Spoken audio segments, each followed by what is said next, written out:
Welcome to How to Speak Socialist Level 1. I hope everyone's ready to dig deep into a whole bunch of socialist clips that we're going to watch tonight.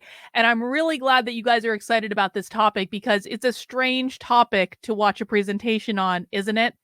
But I promise you, we do live, I would argue, in a real life socialist utopia. Excuse me. We do live in a real life socialist dystopia. That's the word I'm looking for. The problem is that most people that are walking around, it's kind of like in that movie, The Matrix, where everyone's just walking around all day, not paying attention to what's going on, and they don't see the bigger picture of what's happening. And tonight, I hope through showing you clip after clip after clip from socialist training, socialist events, normal DEI trainings that are being paid for with your taxes right now, I'm hopeful that you guys will be able to get a crash course in the language of the left because the language is critical to our understanding of what they're doing. We're going to talk a lot about that tonight. Now, for those who don't know me, my name is Karlin Borisenko. I never intended to be obsessed with socialism on the internet. That was not part of my life's plan. But as you can see in that picture, that is literally me dressed as a socialist when I went undercover at the Socialism 2023 conference last September. Yes, I spent several days surrounded by socialists. And the only reason that I was able to be successful in that endeavor was because prior to that, for a year prior to going undercover with socialists, I had spent a year deep diving into their content almost every single day of my life. And by the time I landed at their conference and was surrounded by hundreds of socialists for 4 days, I was able to speak their language. If I hadn't learned how to speak their language, I promise you, my undercover work at that conference would have been much less successful. And today I'm going to give you guys all of the tips that you need to know to be able to recognize when this language is showing up in your life. I'm the author of a book called Actively Unwoke, the ultimate guide for fighting back against the woke insanity in your life. I'm also the author of a Substack that keeps the content from the book current. That's carlin.substack.com. I also post investigative and undercover journalism on there that you won't find anywhere else. I'm the host of a show on YouTube, Rumble, and X that airs Monday through Fridays at 5 p.m. called The Cult. And the big kind of like focal point of my work right now is Socialism Saturday. This is my flagship stream. It is what started me infiltrating into socialist spaces. And that is on Saturdays at 6 p.m. on YouTube, X, and Rumble. And especially if you're new, I hope you'll join us because most of the clips that we're seeing come from Socialism Saturday, where we do deep dives into their presentations, their trainings, etc., etc., etc. And if you're wondering, yeah, when I went to the socialism conference, I literally dressed like my thumbnail. That was not an accident. All right, guys, why do we want to learn about this? What relevance is socialism in today's world? What does that even have to do with the woke? When I wrote Actively Unwoke, it was back at the beginning of 2021, and I was talking about DEI training and, more kind of like general vague stuff. And maybe we were starting to think about gender ideology, but critical race theory was really the big thing at that time. What does any of this have to do with socialism?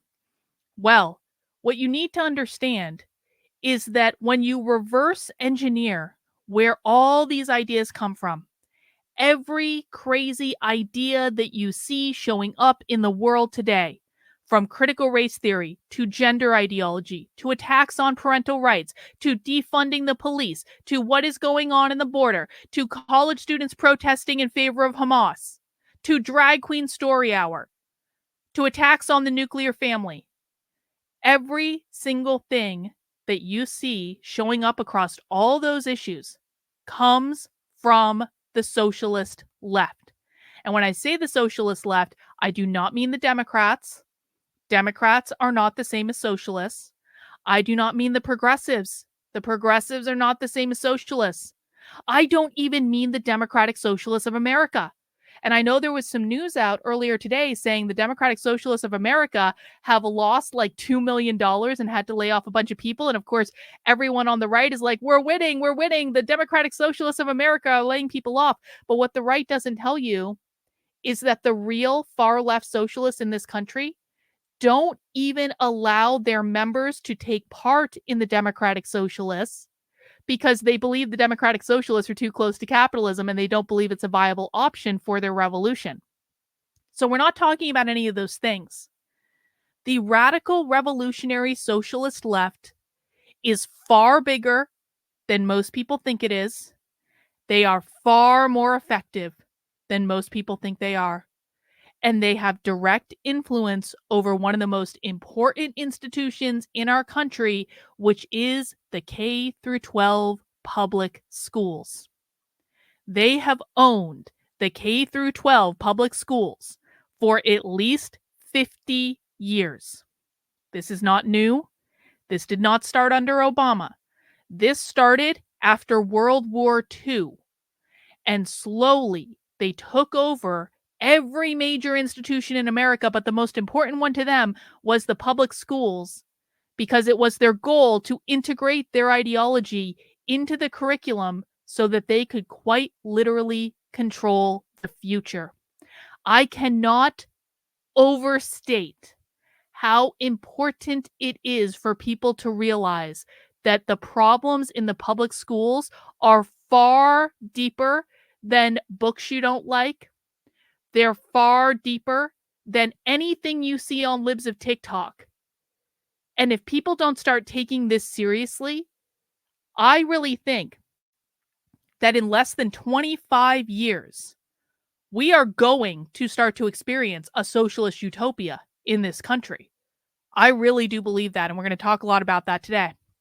What we're going to be doing today is taking a look into the language of the far left. What you must understand is that the far left speaks in a coded language. It might sound like English, but it is not English. It's socialist. They may use the same vocabulary as us, they may use the same words as us, but they assign a completely different definition to those words.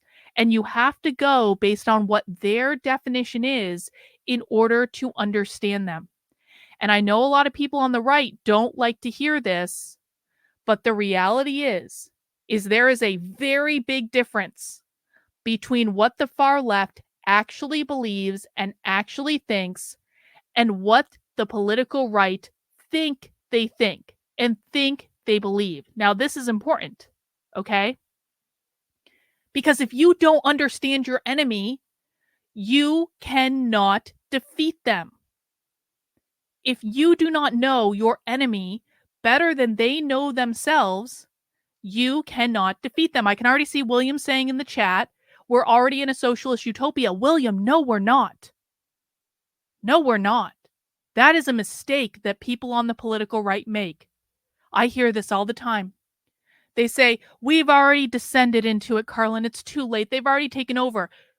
You guys have no idea what they want to do. We have just begun to feel the pain from this. There is still time to turn this around, but if you don't take this seriously, then you're right. We are already lost.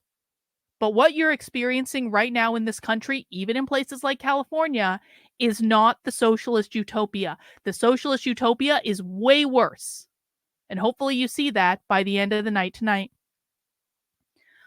How I have done my work around what the left is doing is a little bit different than every other person that I can find talking about this on the internet. And I want to make sure I'm clear about what perspective I'm coming from.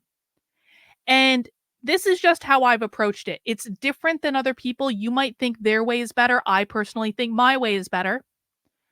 I have done this by literally watching thousands of hours of woke and socialist activist content over the last 3 years, almost every day for the past 3 years. Yes, I've gone insane.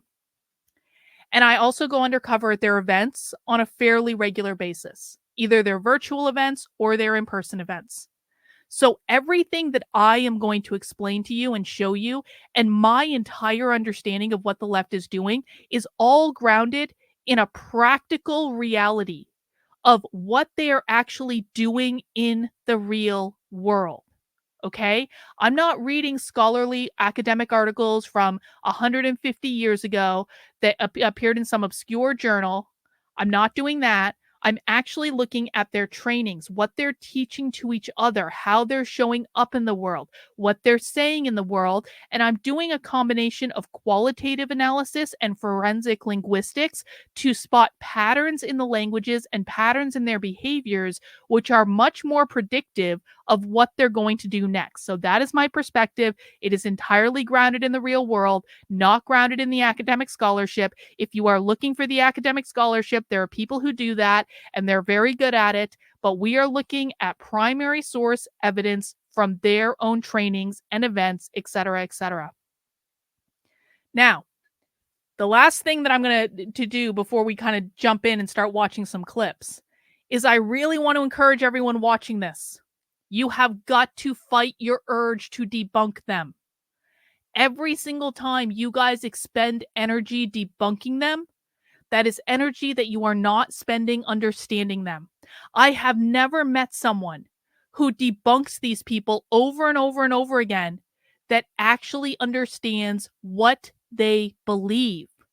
And again, if you don't understand them, you are not going to be able to defeat them. So you have to resist your inner urge to debunk every single thing that they say. Socialists believe in crazy things. We're going to hear a lot of those crazy things tonight. You do not have to agree with them or their interpretation of the world in order to understand them. So I want to start off with the 4 goals of the woke left. These are the 4 things that they are constantly focusing on. Every single strategy you see them do is designed around these things. Number 1, they want to gain power, as much power as possible. They do that by getting themselves into positions of institutional power, which means they get a job that is really hard to be fired from. Okay? That's like professors in universities, teachers, government administrators, things like that. They get into these institutions, they get themselves up into a position of power. This can take years or even decades, but that is always goal number 1. This is how they took over the institutions, by literally getting themselves into the institutions and rising up through them to get into positions of power. All right? It is not a political process. They don't go for elections. This is why a lot of the socialist groups don't allow their members to join the Democratic Socialists of America, because the Democratic Socialists of America are not only too close to capitalism for them, but they also don't believe the political process of getting elected to things is actually effective. They'll do it every once in a while. I'm not suggesting they never do it, but by and large, they are focused on getting jobs in institutions that give them power. Once they have those jobs in those institutions, they use them to destabilize the system. What that means is they cause problems. Every time you see the left veering towards chaos or supporting things that seem crazy, the summer of love of 2020 that we all remember, that is a concerted effort to use the power that they've gained to destabilize the system and cause our world problems. Once they cause problems, they then blame those problems on capitalism. And we're going to talk a lot about capitalism today, but what you need to know right now is that the left believes that every single problem that we have in the world is the result of capitalism. They have a very specific definition of capitalism that we're going to talk about. And so their goal is to cause problems, blame the problems on capitalism, and use that as a way to undermine the public trust in our capitalist system. Because they can never get to goal number 4, ushering in their Marxist utopia. They can never get to that unless they take out capitalism. Capitalism is what stands between them and the revolution in this country, and they are looking for it in this country. They are not going to move to a socialist country. I'm asked this all the time. Why don't they just move to a socialist country? They want it here in the United States because if they can do it here, they can do it anywhere. And capitalism is the thing that stands between them and their socialist revolution.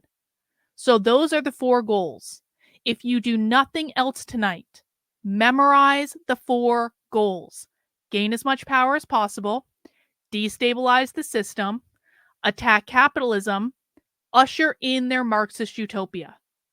And with that, I want to go to our first clip. Now, I want to warn you, this clip is a little long, okay?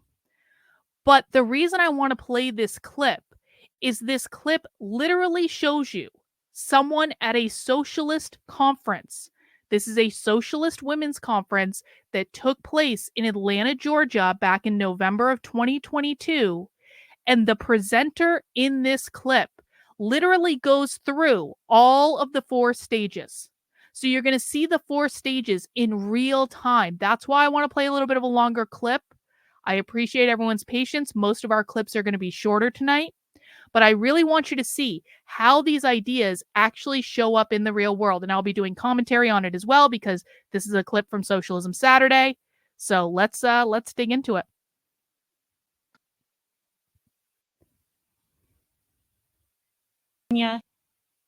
Hello, everyone. Year after year, environmental disasters devastate working class communities across the globe. 2022 is no exception.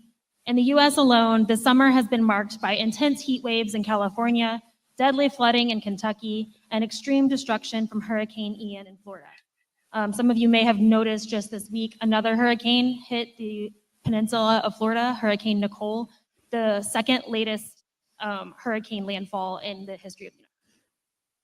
As these so-called natural disasters have increased in frequency, magnitude, and unpredictability, it has become apparent that they are anything but natural.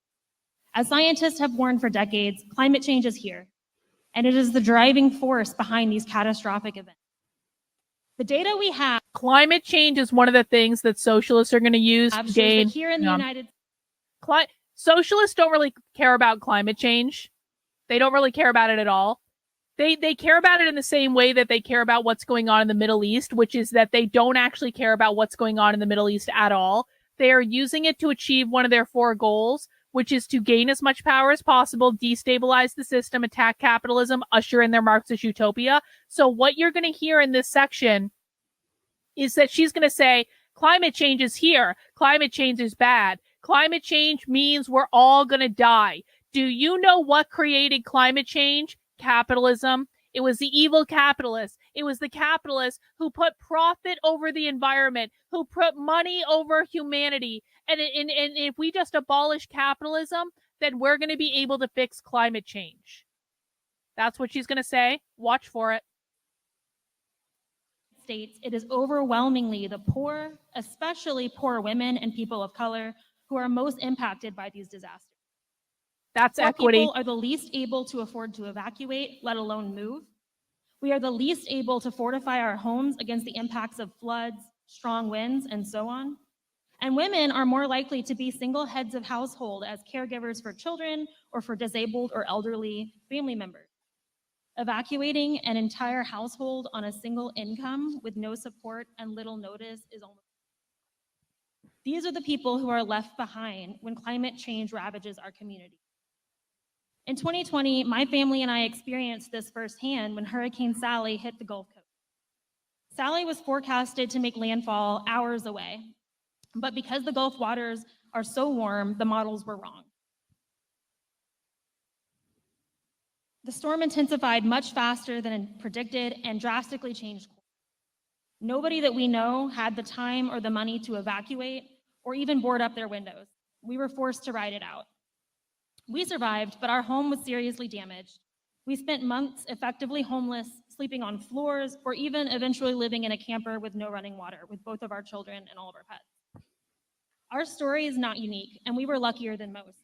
After a year of instability and fear, we were able to move back into our home. but we know that it could happen again at any point. As climate change worsens, it's only a matter of time.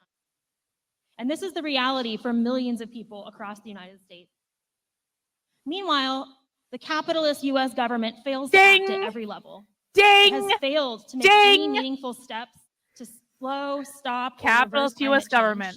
It has abandoned even the insufficient climate agreements it has entered and has neglected to address the ecological devastation wrought by fossil fuel companies, big agribusiness. Why are those evil capitalists not helping us? Why are those evil capitalists not doing this? If we just got rid of capitalism, then we would be able to fix climate change. It's the capitalist US government that prevents us from solving this problem.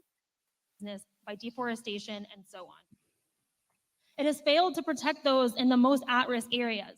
There are no resettlement plans, no centralized attempts to harden our communities against floods and fires. And unlike in socialist Cuba, there are no organized evacuation efforts to make sure our people get out to. Even the socialists in Cuba are better off than the capitalists in the United States. Why can't we be socialists like Cuba? Safety ahead of a storm. Finally, it has failed to offer meaningful relief to those impacted by disasters. The US government criminally underfunds disaster relief, and people are left to figure it out for themselves. After Sally destroyed my home, FEMA offered me $100. It is an insult. And that was $100 more than some people got. Where it doesn't fail to act, the US government actively contributes to climate change. The US military is the #1 polluter in the world. And the capitalist US government is the #1 contributor to climate change. See?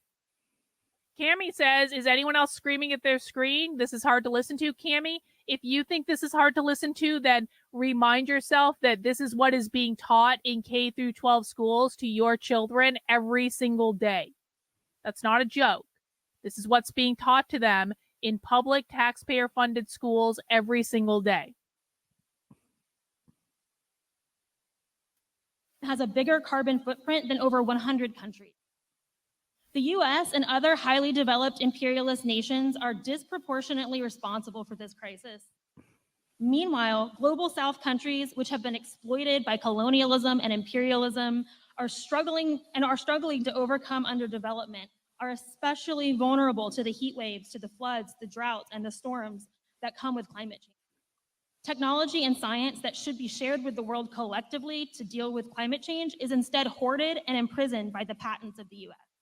That means capitalism. The US Supreme Court, an unelected body of 9 justices, has severely restricted the Environmental Protection Agency's ability to enforce even mild environmental protection, destroying our meager environmental regulations as part of an ongoing right-wing assault on our basic democratic rights. Scientists agree. If nothing changes, climate change will reach a tipping point soon. So why is the US government unwilling and unable to combat the biggest existential crisis? Because they're capitalists. The truth is that under capitalism, our government doesn't work for us. It works only for the wealthy elite. The oil barons, the international bankers, the CEOs of weapons manufacturers like Lockheed Martin. Listen, guys, I didn't just make up the framework of gain as much power as possible, destabilize the system, attack capitalism, usher in their Marxist utopia. That framework wasn't invented out of nowhere. That framework exists because it is their talking point every single talk they give, every single training they give, every single time they do stuff like this. They say, here's a problem, and you know what the cause of that problem was? Capitalism. Do you know how we solve that problem? We get rid of capitalism. Every time, without fail. You've just seen it happen literally twice within the last 15 minutes of this talk. Martin, all of whom make enormous sums of money from destroying the climate. These capitalists use their money to buy favor with politicians, and the rest of us are left out of consideration completely. We, the working and oppressed people of the world, are sacrificed for their profit. This is the deadly nature of the government under capitalism. It can only function to protect profit at the expense of all human life. So what's the solution? We urgently need to end the destructive capitalist system and in its place build a new system. Oh! Yeah. What's that new system? What's that new system that she wants to build? Just let me hear it in the chat. What new system do we need to build to replace the oppressive capitalist system that is causing this climate change emergency around all of us? What is that new system? Let me hear it in the chat. What do you think she's talking about? Come on, I know there's a delay. Socialism, socialism, socialism. What could it be? Could it be socialism? Could it be Marxism? Socialism, Marxism, socialism, communism? Could it be socialism? Every time, this is the formula.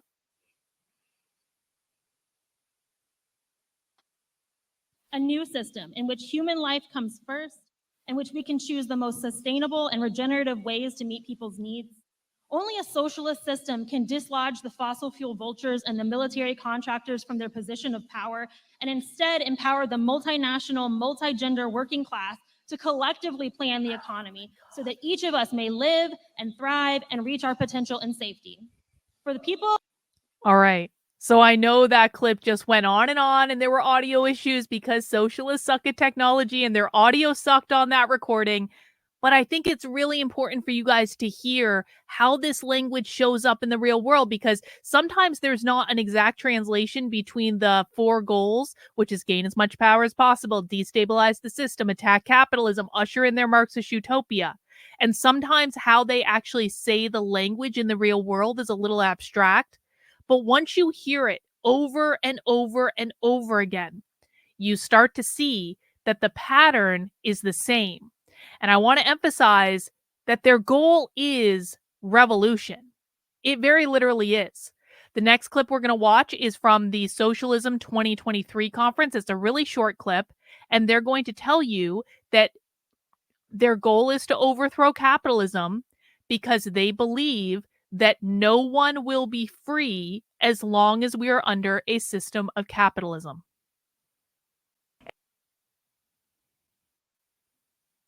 Ultimately, and if that wasn't clear from the end of my talk, that will require a revolution. We cannot be free under capitalism. We cannot be free in this society as long as any person is in prison, as long as any person is denied health care for something necessary. No, that will never be free. We will never be free unless we get rid of capitalism. That's what you're hearing them say. So let's go back to our slides. There we go. This is our agenda of what we're going to cover today, guys. And again, we do have a lot of clips. I'm going to try to go fast and furious. We are going to spend a lot of time on capitalism and the definition of capitalism, and specifically looking at how whiteness and fascism are coded language for capitalism. That is the hardest thing for people to wrap their head around, that anytime you see whiteness, white supremacy, anti-racism, it doesn't actually mean skin color. It literally means capitalism. We're going to talk about how capitalism created the gender binary. Another word for the gender binary is the patriarchy. We're going to talk about how the nuclear family upholds capitalism, because the reason they want to destroy the nuclear family is because they believe they can't abolish capitalism until they do. And we're going to talk about how queer is a far-left political ideology that is designed to attack capitalism by destabilizing both the gender binary and the nuclear family. So that's a lot. And remember, again, if you have any questions at any point through this, please put them in the Q&A as soon as they pop into your head, and we will tackle them all at the end. All right, the first thing you guys need to know is I said that there was a very specific definition of capitalism at the beginning of the presentation. Socialists define capitalism as private property ownership. That's it. That means that any discussions about crony capitalism are not relevant to what we're talking about. That is a completely separate problem that is going to have to be dealt with separately, because that's not what socialists are talking about when they say capitalism. We're not going to talk about anything in terms of like corruption and political favoritism and all that stuff, because it is not relevant to what socialists are trying to abolish. When they say capitalism, they mean private property, which means your home, your land. If you own a home or an apartment complex as a landlord, they mean that. They mean your business. They mean your kids, your parental rights, and they mean your individual rights. All of those things are defined as private property under socialism. So next we're going to see a clip. This is also from the Socialism 2023 conference. And this is a clip where you are very literally going to hear this person say that capitalism means private property.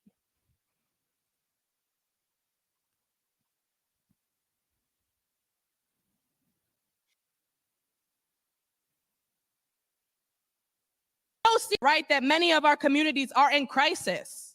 And in fact, it's the current capitalist system that confronts the world with these crises of mass inequality, climate change, war, and the list really goes on and on, right? All inequality is created because of capitalism.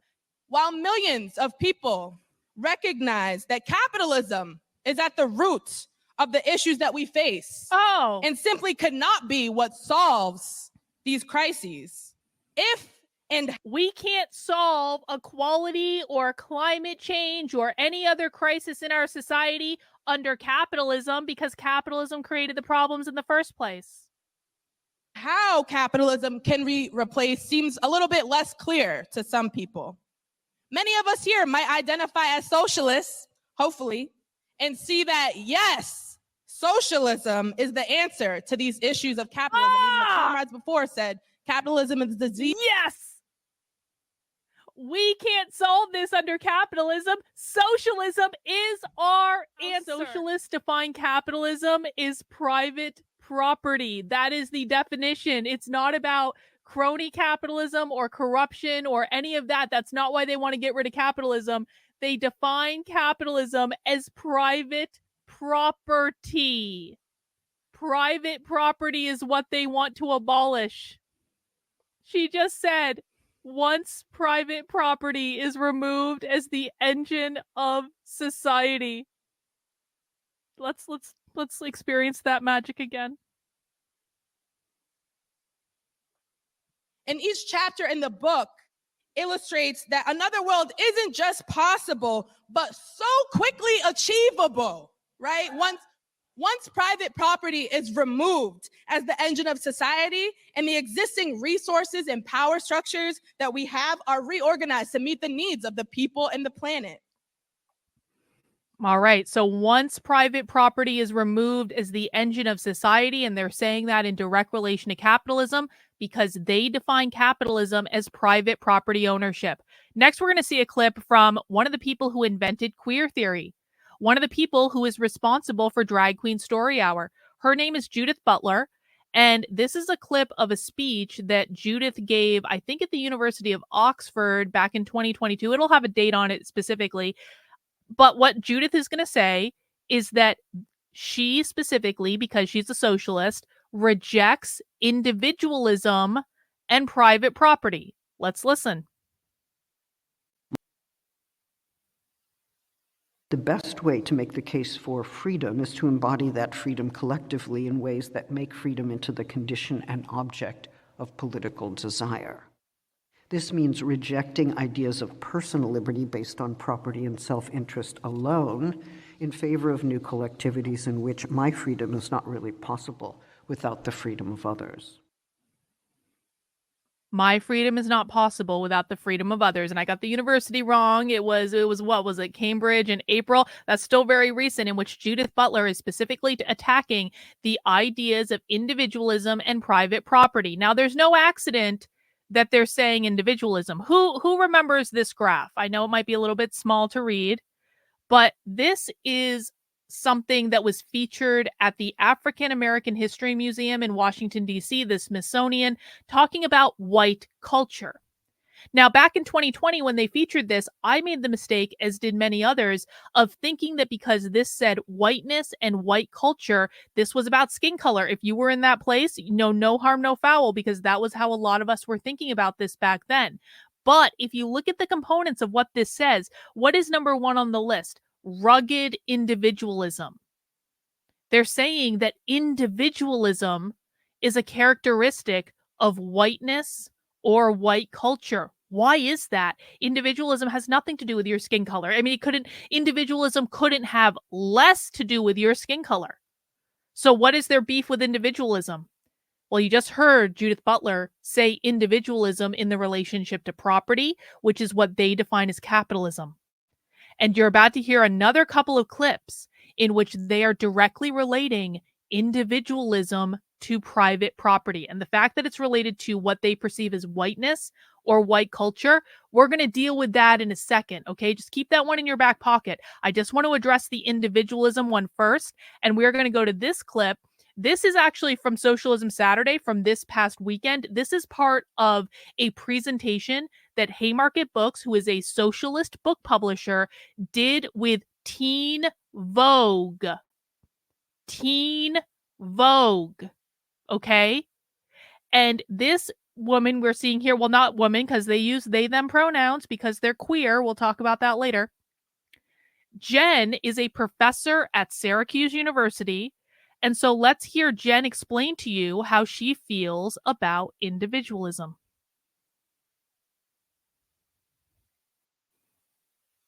Lincoln Anthony Blaze's piece in the book, and I want to talk about it within a framework of neoliberalism. So I hate saying that word, but whatever.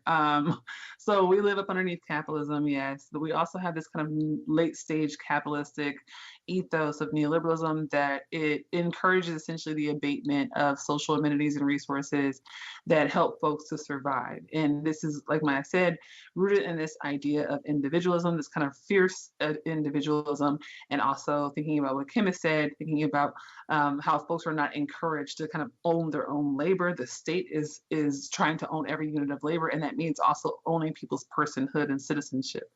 And so neoliberalism is a system that actually encourages private industry to kind of be the middle actor between the government and the people. Neoliberalism is another term for them for capitalism. And she's saying that neoliberalism and capitalism are directly related to individualism. Let's hear another person in that same presentation say exactly the same thing. And we're going to throw another term in here now, colonization. Okay? We've been hearing that term a lot in the news in reference to what's going on in the Middle East, colonization, decolonization. We're going to talk more about that, but just listen to the language and how they use it together. Folks elicit that deeper empathy and really reconnect us as this collective community, because capitalism and colonialism functions and thrives off of individualism. So if we can have that be a foundation in the way that we're reporting and telling stories, I think it's absolutely essential. And I completely credit it to everything I've learned in organizing and being in community. Capitalism and colonialism are connected to individualism. We've already talked about capitalism being defined as private property ownership. Colonialism or colonization, you can use those two interchangeably. What that means is taking land from oppressed people and privatizing it under the oppressive force of capitalism. That's what colonization means, or colonialism. Imperialism, you could throw that in there as well. Those terms they use pretty interchangeably. So now let's put that together with something that is very top of mind for a lot of people. What's going on at the border? Why is the government just letting in as many people as want to come into the country across the border? Well, the reason is that socialists believe that borders are a form of colonization or colonialism. Let's hear them talk about that explicitly. Aziz, who's the first person featured in that interview, is an incredible organizer. And she brought out incredible points that if we're challenging capitalism and colonialism as the roots of the climate crisis, then we inherently have to challenge borders, because colonial borders are constructed to dehumanize people. And, we're seeing what's happening right now with the migrant crisis, especially in the States. Goods can continue moving freely across borders, but people can't. People who are in dire situations, who are really refugees, they're not able to move across borders. And it's just such an ultimate dehumanization is that the tools that borders serve, which really just further perpetuate the legacy of colonialism and capitalism. Borders perpetuate the legacy of colonialism and capitalism, which they've already related back to individualism. Do you guys see how this works? We're starting to build out a web of language so you can see what language they're using next to other language to ascertain what they mean in context, because they are not using the dictionary definition. They are speaking a different language. And so we have to listen to how they're using the language in context in order to ascertain what they mean. Now let's go one step further. Let's talk about everyone's favorite topic that's inevitably going to make someone hate me by the end of the presentation, Israel and Palestine. Now, I am not expressing a personal position on this issue right this second, but what I want people to hear is the reason you are seeing the crazy demonstrations on college campuses, the reason that you're seeing protests in favor of Hamas, which is different than Palestine or Palestinians or Gaza or any of that, but the reason that you are seeing college students and leftists come out in favor of Hamas is because they very literally believe that Israel is connected to capitalism and that Gaza is an example of colonization in which Israel, the capitalist, came in and stole the land or privatized it from the indigenous population and now are oppressing them under capitalism. So the first clip that we're going to see is actually, it was a viral video that went viral a couple months ago. And this is of a Jewish lady in a coffee shop trying to get into the bathroom. And the employees at the store didn't want to let her in because there was graffiti in the bathroom they didn't want her to see and take pictures of. And what you're going to hear them say is literally talking about how Israel has stolen the land. So let's listen for that. We've given you all your food. I want to go into the restroom. You're holding up shit. Also, currently, this is a private property. I want to go into the restroom. I do need you to leave. I know Israel loves taking private property and saying it's their own, but Israel loves taking private property and saying it's their own. This is the real world manifestation of this ideology. Let's back up and then I'm going to play the whole clip. And I just want you to hear that last little part again. I want to go into the restroom. We gotta head. This is a private property. I want to go into the restroom. I do need you to leave. I know Israel loves taking private property and saying it's their own, but we gotta head. You're not going to let me go into the restroom? Them, so I need you to leave. I want you to go into the restroom. I need you to leave, please. I was patroned here and I have a right to go into the restroom. And we have a right to refuse service. Yeah, but I need to go into the restroom. I'm asking you to leave. No, you need to let me go into the restroom. I don't. I'm a patron here and I need to go to the restroom. I'm kindly asking you to leave. No, I'm not going to leave. I'm kindly asking you to leave. Okay? So can you please? No, I want to go into the restroom. That's fine. You can use our restroom. We have a restroom next door. You can use No, I want to use It's this a restroom. one. No. I should not be excluded and other people allowed. You're saying no. I want to go into the restroom. And what is standing here going to do? You're not going to let me into the restroom? You can use our other restroom. We have another restroom. I want to use this one. They're not letting you. All you're going to get is a video Other of it saying patrons- that Zionism is Why are you afraid? If you agree with it, why are you afraid that I will take a picture of it? Oh, actually, yeah, great. Why, Please. if you agree with it, why are you Please. afraid? I'm not afraid of it. Then why you're not letting me in? Because this is what Yeah. History didn't start in 1948, lady. Free Palestine. Now Free Palestine. It's always. Please leave. Thank you. It's always. Yeah, great. We love it. Thank you very much. Thank you. Thank you very much. Now, if it's not clear, those are all socialists. And yes, you can pretty much tell if someone is a socialist by if they're wearing a mask. There are exceptions to that, of course, for people with actual problems like autoimmune diseases or things like that. But more or less, anytime you guys see a young person wearing a mask in the world, they are socialists, because socialists do literally believe that the pandemic is still a problem, and they believe that they're protecting each other by wearing a mask. So that's a good tip for you. But I want to just show you real quick. I want to show you what that lady was actually taking a picture of on the bathroom wall, because it may have been really hard to see. She was taking a picture of graffiti that says Zionism equals fascism.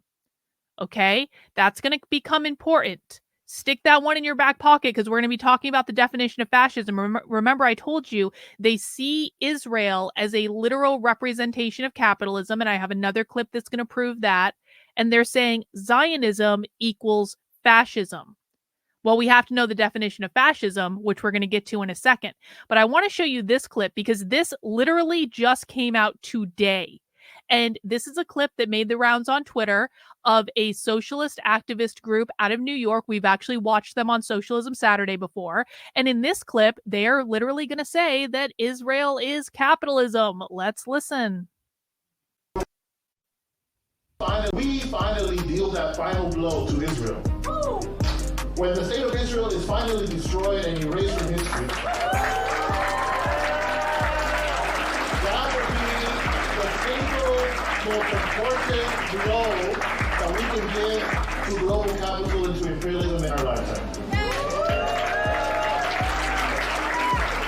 When the state of Israel is finally destroyed and erased from history, that will be the single most important blow we can give to destroying capitalism. Because Israel represents capitalism. Gaza represents the collective. That's why you see leftists on college campuses protesting in favor of Hamas. And so you might be getting the sense that a lot of the leftist coded language is just different ways to say capitalism. And yep, you'd be right about that. They have a ton of different ways to say capitalism. All of their contents is their definitions, their words, all of the context is related back to capitalism.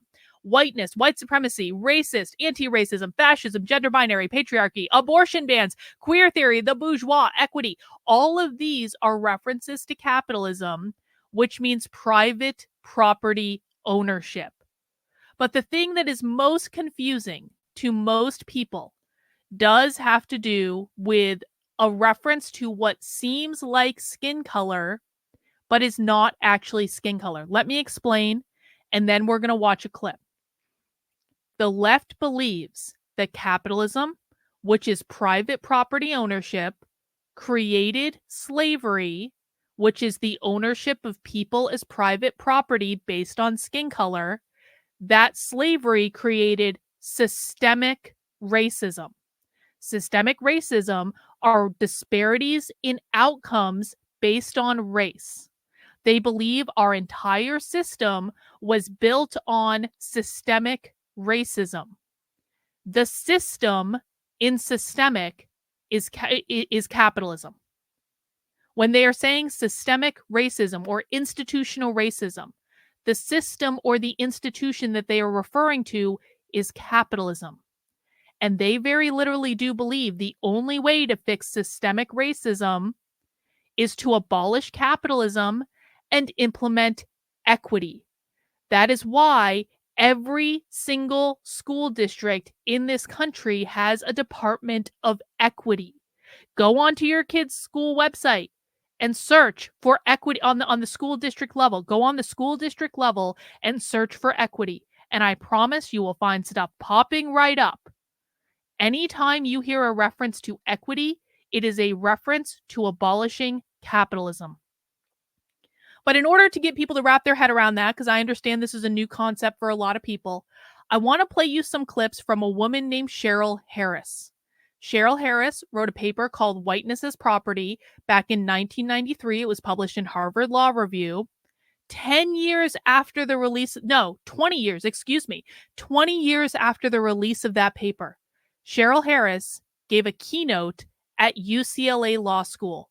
And in that keynote, Carol Harris explicitly says that whiteness is not about skin color, that Black people can be white too, because it's just a reference to capitalism, and that racism and capitalism are inextricably linked. These are 3 short clips that we're going to watch back to back, and you'll hear her say that. Whiteness is not a skin color or even a racial type. It is a social relation constructed on exclusion, structural privilege, and its valorization. Whiteness is not a skin color. Now let's hear her say that you can be Black and still participate in whiteness?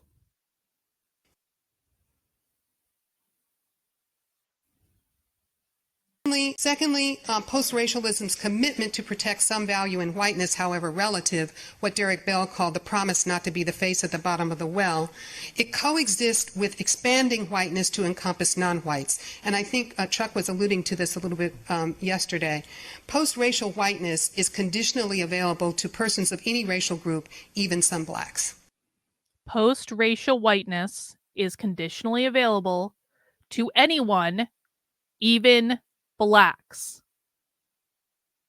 And the last clip that we're going to watch is where you're going to hear Cheryl Harris say directly that whiteness is related to capitalism. And I'm not finding the clip here, so I hope it's here. I might have forgotten to add it.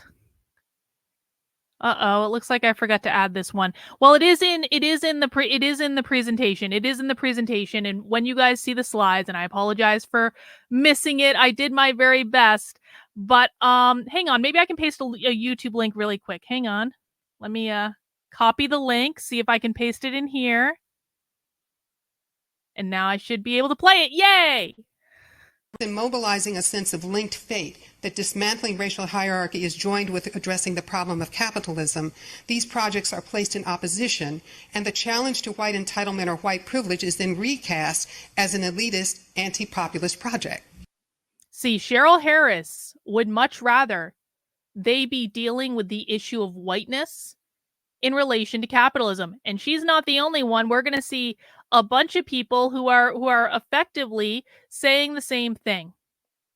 When the left uses the terms whiteness, white supremacy, or anti-racism, it is never a reference to skin color. This is something that you need to train yourself to think, because there are a lot of people on the political right and even independents that don't understand this. They just don't understand this, and they keep perpetuating the idea that it is about skin color. But if you take responsibility for what's going on in your head, and you, every time you hear these terms, replace whiteness with the idea of capitalism, which is private property ownership, you're going to see this completely change the way you understand what's going on in a far more accurate way, and it's going to make a heck of a lot more sense.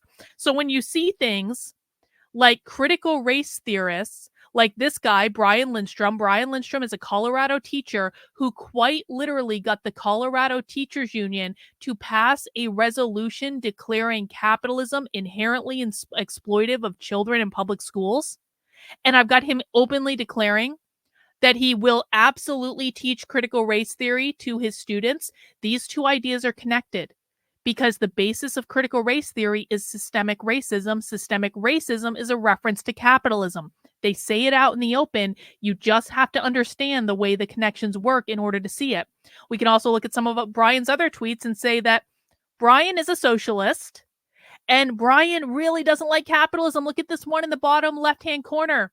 Capitalism supports racism. Capitalism supports heteropatriarchy. Capitalism supports ageism. It supports ableism. It supports imperialism. Imperialism is another word for colonization or colonialism. So you can't be an anti-racist, anti-heteropatriarchal, anti-war, anti-ableist without being anti-capitalist. They always say it. All you need to do is look. What we're going to watch now is a clip from an anti-racist trainer. This is another clip that went viral on Twitter, and you're going to hear her again directly say that capitalism is one of the big problems that she, as an anti-racist trainer, has to deal with. Let's see. Oh, let me say something else. Right? Let me say something else. Because again, I told you, I'm an independent people's worker. I'm happy that your people want to give me their money and they want to support me. I'll take it. Thank you. Thank you. Trust me. Thank you. But at the same time, when we start talking about intersectionality, which is white supremacy, which is gender, which is capitalism, Americans, white people, I need you to know that your money will not assuage you from your guilt. You cannot pay your way out of this. There aren't enough reparations in the world that you can pay us. And so you think because you write a check or you slide me something in Venmo that you're absolved and you can tell somebody, well, I gave Dr. Blay $100. I'm not racist. Dr. Blay is going to spend your $100 and still tell you that you're racist. See, they always mention capitalism. In fact, we just did a spy stream just the other day where we went, actually yesterday, where we went inside a live training about intersectionality. And guess what they had on their slides? They had a meme of Harry Potter in which they specifically labeled capitalism related to patriarchy and racism, and this octopus-like thing, which had one section of tentacles about capitalism, one section about racism, and one section about the patriarchy. They use this language side by side all the time. This is one of my very favorite examples. I actually got this in a Socialist magazine that I picked up at the Socialism 2023 conference, and it's a big poster in the middle. I'm going to get it framed and put on my wall when I redo my office. And this is of Angela Davis, who is a famous communist activist, literally saying that racism cannot be separated from capitalism. They see these issues as interchangeable because every time they say racism, they mean systemic racism. They don't mean individuals because they hate individualism. Remember, we already covered that.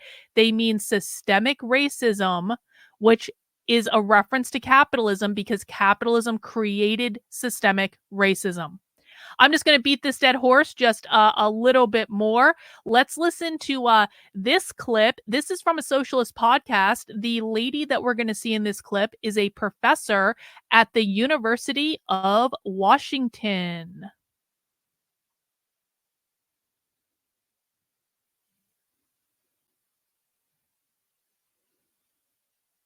You know, for me, when I think about the way that capitalism works, it's really impossible to divide it from whiteness as a kind of a mechanism of creating order and creating hierarchy. And that's what race does in general, right? But I think it's really impossible to talk about how capitalism functions in people's everyday lives without talking about the role that whiteness has played in that. Absolutely. And even more specifically, how like the current structures of capitalism were built hand in hand while slavery and while the country or people as a whole were basically, creating these race classifications as a way to force labor onto someone. And that in of itself, that like race was really invented like as a way to do that, as like a mechanism to force labor, and or from a way to ensure that hierarchy of that, like, some people will get something better than the other person, and then that creates sort of a hierarchy that you just kind of mentioned. See, again, they're talking about capitalism and whiteness as inextricably linked because they see them as the same thing. I want to introduce you to a woman named Dina Simmons. Dina is one of my favorite socialist teacher trainers. Dina runs a socialist teacher training company called Liberate Ed. And Dina was paid $32,000 by the Cambridge, Massachusetts school district in order to train their teachers. You can see a tweet from the Cambridge, Massachusetts school district thanking her for her work. And I know it was $32,000 because we FOIA'd the information and the school district told us. So Dina made a lot of money teaching teachers in at least one school district and probably several school districts to abolish whiteness. And we're going to hear Dina in a socialist presentation in conjunction with, again, Haymarket Books. Haymarket Books is the largest socialist book publisher in the United States. And in this, Dina is going to tell us that capitalism and whiteness are the same thing and they both need to be abolished.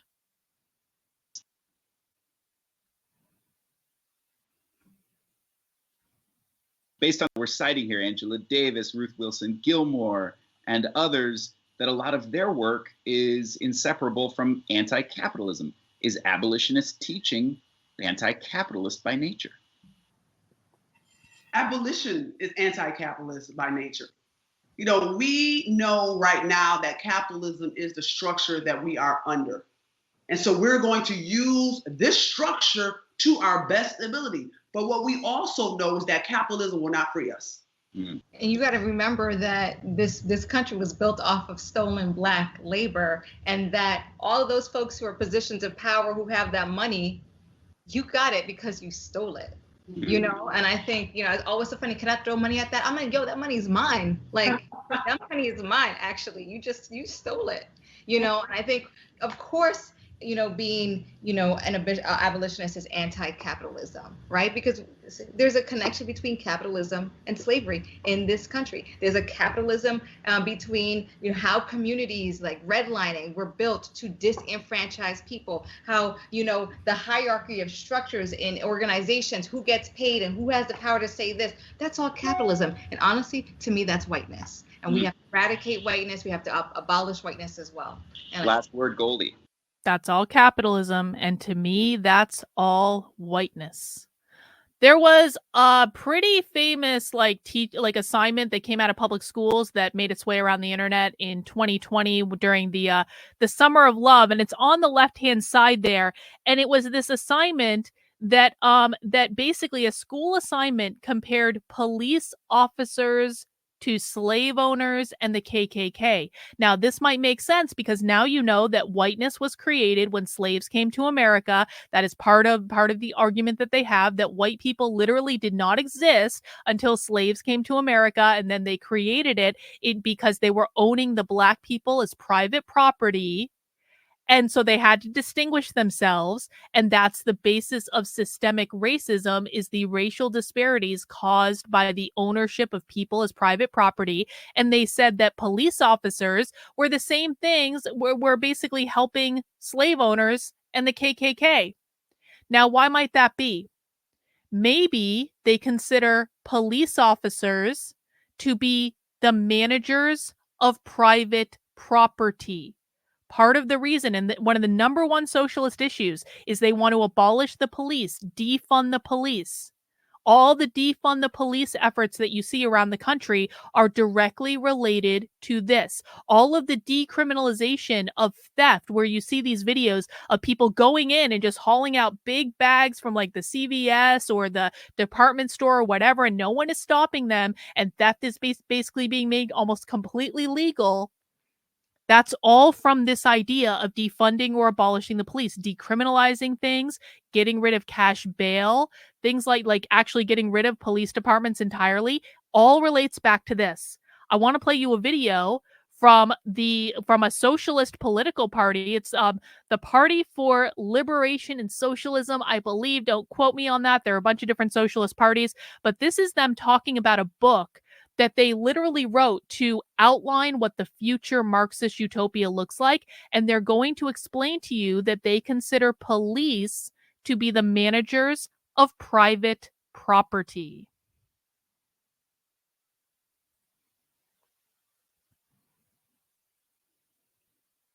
Capitalism created crime, and therefore we should abolish the prison system and defund the police in order to accommodate the oppression that capitalism has wrought. Statistic of crime statistics, and that indicates sort of the level of crime in society. This is completely wrong. Mass incarceration was developed as a social control, basically a system to deal with the contradictions of capitalism in a period in which the progressive movements were being pushed back in the 1970s, in which the cities were being hollowed out with deindustrialization, deregulation, in which the most progressive and vanguard forces in the Black community, the revolutionary organizations, were being destroyed. This was all a conscious idea to basically intimidate and lock up the communities that were most prone to rebellion and revolution created. So we talk about the complete dismantling of this mass incarceration system. And we actually go back to this question of abolition. We want to abolish and destroy the social conditions that give rise to crime. And we want to completely abolish the police as we know them, which have been only set up as basically the managers for private property.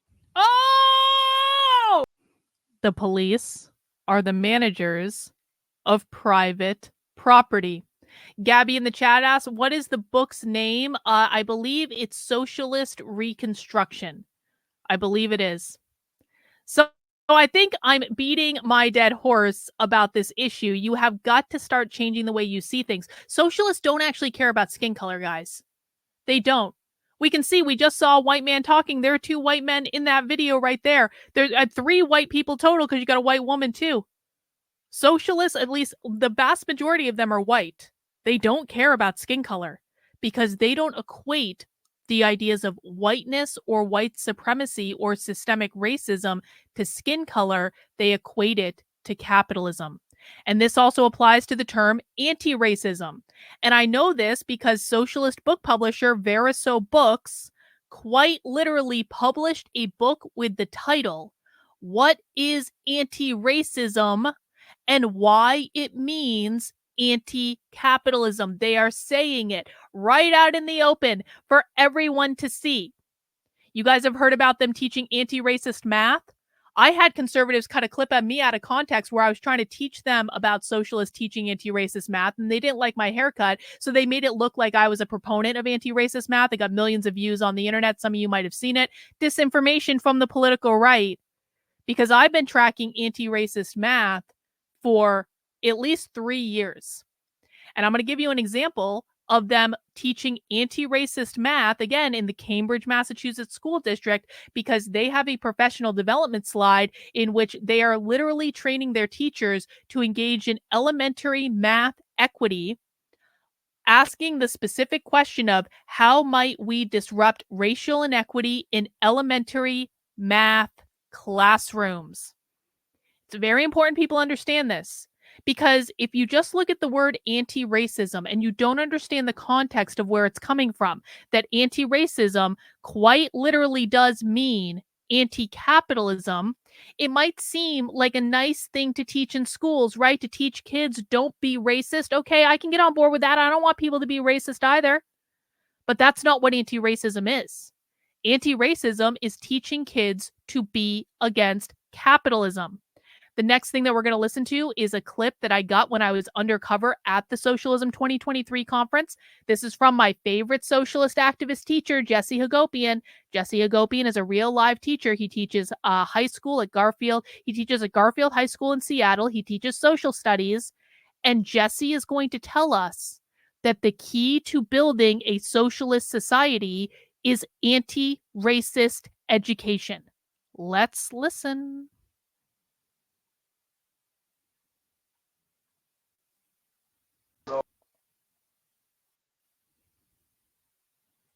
Wrap up by talking about why I think this struggle for anti-racist education right now should be a central fight for the left, for the socialist movement in this country, for everyone in struggles for social justice. I think too often the left organizations have seen education as just one among many arenas of struggle, instead of seeing it as a centrally, strategically important struggle that has the potential to bring together tens of millions of people. When you think of everyone who's a public school student and all the parents and all the educators who are unionized, this is like a key value. Should have always been a major focus of those of us who want to transform the world and see a socialist society. This should have always been a major focus of those of us who want to change the world and see a socialist society. He's directly talking about pushing anti-racist education into schools. All right. So we know that whiteness means capitalism. We know that anti-racism means anti-capitalism. I told you earlier we were going to get back to fascism, and let's talk about that next. Because we've heard the left call a lot of people fascist, right? So what does fascism even mean? Well, you probably have your definition of fascism. I have my definition of fascism. But remember, what we care about is what the left believes fascism actually means. So this is a clip that I got on one of my streams of we were watching an Antifa conference that took place at Hofstra University, I believe, again in 2022. Don't quote me on that. It's relatively recent. It's literally on their YouTube channel, in which an economics professor gave us the definition of fascism. Let's listen.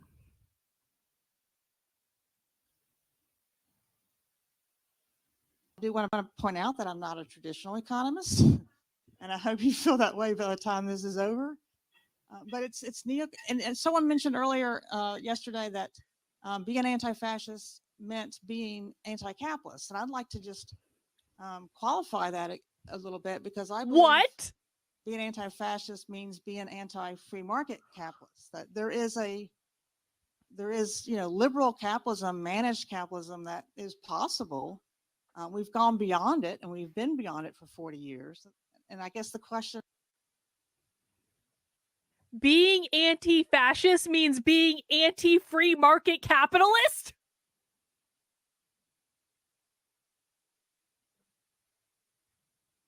All right, I haven't done this in a while, but I need to make a clip of that right effing now.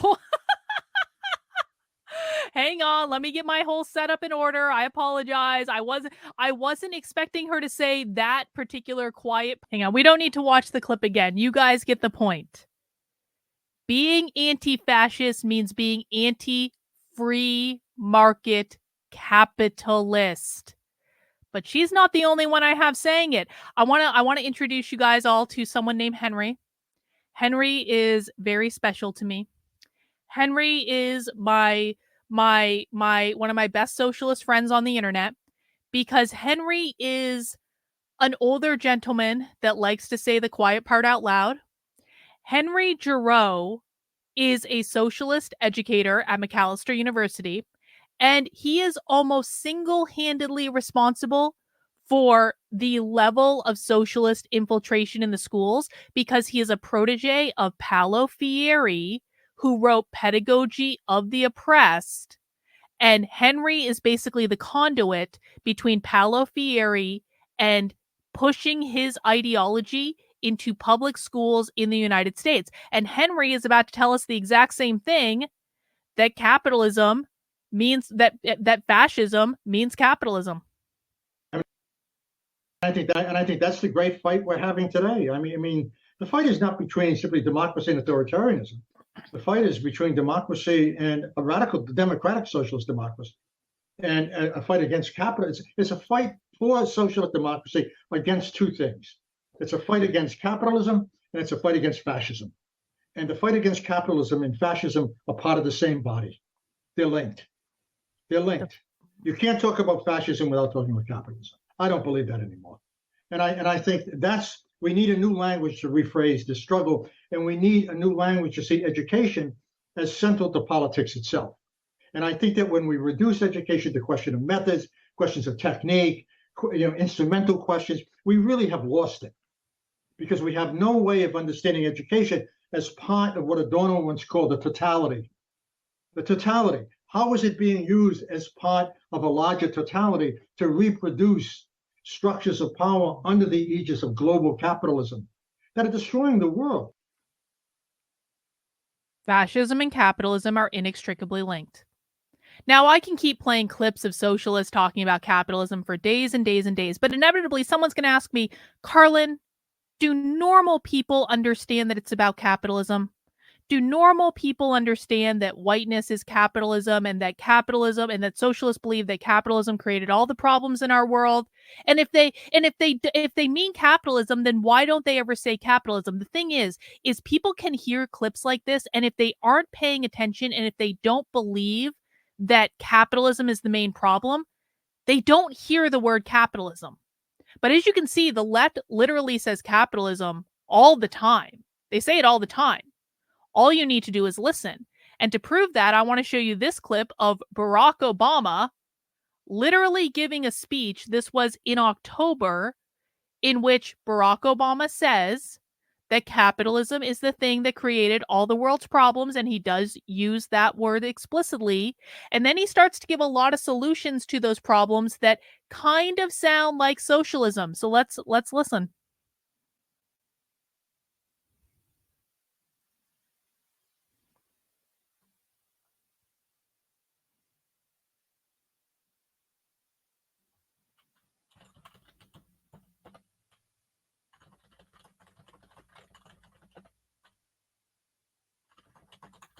But just because an economic system generates wealth and innovation doesn't mean it guarantees a good society. Because from the outset, turns out market-based systems have been compatible with slavery, caste systems, colonialization, war, exploitation, corruption, fraud, autocracy, the poisoning of our natural environment.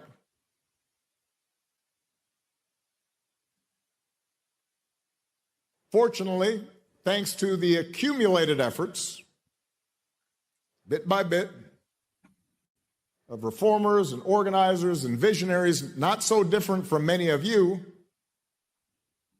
some, mostly democratic governments, began to recognize the need to moderate capitalism's excesses.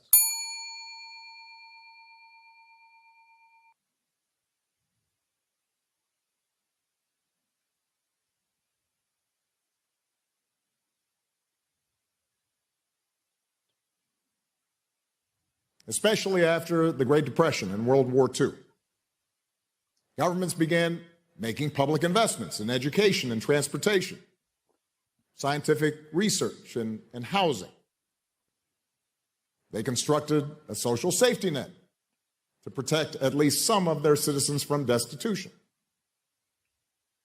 They granted workers the right to organize, passed laws to protect consumer and environment, enacted policies designed to maintain the integrity of the financial system, to prevent monopolies and bring the system back into balance. All right. So Barack Obama says they're capitalism, but do normal people know that it's capitalism? Well, I want to play you guys, and this might be a little bit of a longer clip, so excuse me. I want to play you guys a clip from a spy stream that we did recently where I went inside the National Equity Project doing a training for self-identified white people, in which I asked them, how does capitalism contribute to systemic oppression and inequity? And I want you to listen to what was answered in this presentation. And again, it's a little bit of a longer clip. That's okay. But I want you to hear what happens when I ask normal people that are doing the DEI training that most of your companies pay for still to this day. What happens when I ask them how capitalism contributes to inequities based on race?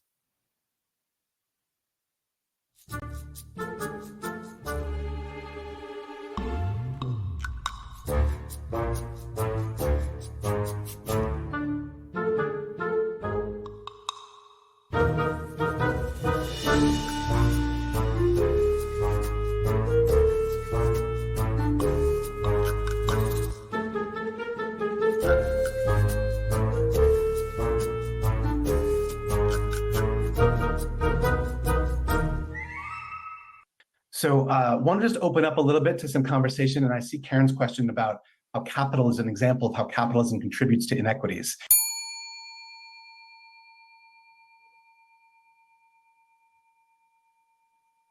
Thank you for asking that, and I'm actually going to invite that question for anyone else here who has some thoughts about that. Anyone want to share an example about how capitalism contributes to inequities as a way of helping us share some understanding? Who can get into higher level? Yes, who has access to opportunities to have wealth and material good? Yes, that's definitely part of it. Generational wealth. Thank you, Greg. Yes, so that structural piece of kind of how history has been set up with policies, with legal, who has had access to resources or not, to education or not, how that leads to a possibility for generational wealth for some and not others. Paying low wages, not having stores in certain areas. Thank you. Thank you, McKenna, for that too. Also, just the kind of narrative of capitalism of our inherent worth is about how much we can accumulate and acquire, as opposed to our humanity. Yep, relying there. And Lana, thank you for also just naming that kind of the growth of how top owners have had enormous wealth gains while minimum wage has grown just slightly, and people are still, the people doing all the work in those companies are not having access to wealth and opportunity. Casey, I see your hand. Yeah, I have a simple example that I often use. I'm at the point in my life now where I make enough money that I can go to Costco. So because I can buy 12 rolls of paper towel at a time, I can pay much less for things because I can afford to pay more upfront. I save money in the long run. Whereas people who are experiencing poverty can't do that. Absolutely. Thank you. Great example. Yes. Food desert. Chris has his hand up as well. Oh, thank you, Chris. Please go ahead. Yeah, I was trying to put this in text, but it's proving difficult. In an organization where you're needing money to come in, to just function, right? In our society, like we need the money to pay everyone and all of those things, but sometimes folks at the top of the ladder are making decisions that might have concessions or impacts or ways that we need to be flexible, even like overly flexible, to accommodate to get that money from some client or something like that. But then the people at the top, who may be white, right? They're not the ones actually living out the concessions and the other things. Those impacts will land with people further down the ladder. And in my experience with, my Black colleagues, often have to sort of pay those concession costs in order to support the organization getting that money coming in when they didn't make the concession themselves in the first place, right? Somebody higher up said, "Oh, sure, yeah, we can do that." Right. Thank you, Chris. Appreciate also that connection and I said, Jaco, the connection to kind of capitalism is racial since its inception, right? That the idea of building wealth and who has access to wealth and goods, right, is when people have committed genocide and displaced people off of land so that they can own that land and create the wealth and goods that come from that, right? When people actually, through the chattel slavery, right, have decided that they have some right to own other humans and force them to work and under oppressive, abusive, horrific reality conditions while they make profit from what those workers do. So we're going to end the clip there. There is more to it. You can find it on my YouTube channel and on my Substack if you want. I just wanted you to hear what happens when you just go into an ordinary, everyday DEI training that is happening all over the country, many times with your taxpayer dollars funding it. When you ask them about capitalism, they all have the same answers as the socialists do. That's because that's where those ideas are coming from. So I hope I've beaten that dead horse sufficiently. Please, again, feel free to pop questions in the chat. But we do need to move on to the next thing, which is the gender binary. The gender binary was created by capitalism because capitalism put women in oppressive gender roles in the home. The oppressive gender roles in the home, while men were out doing work and gaining money and power and all that stuff, the oppressive gender roles in the home created the nuclear family. And the nuclear family is very literally considered to be the production factory for new workers who will be oppressed under capitalism. So in order to explain that, I want to watch a couple clips from our friend Mary. Again, this was at the Socialism 2023 conference, and Mary is going to explain that the gender binary is an invention of white supremacy, which now you guys know means capitalism, and how it has changed our world to force capitalism on everyone. Let's listen.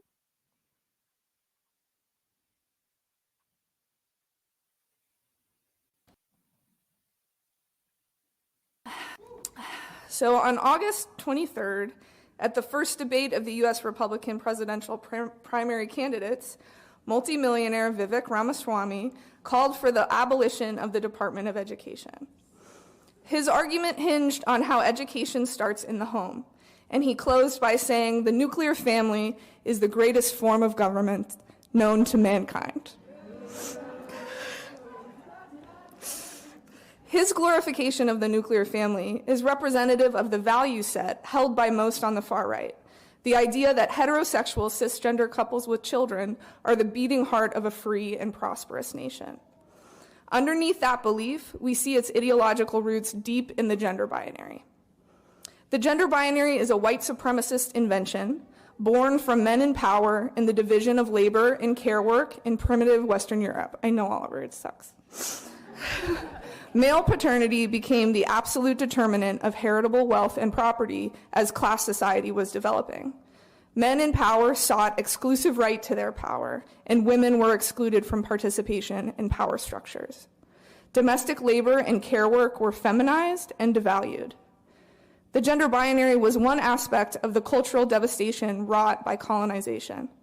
Prior to colonization, indigenous cultures the world over had more than two genders, with trans and non-binary individuals often holding positions of leadership.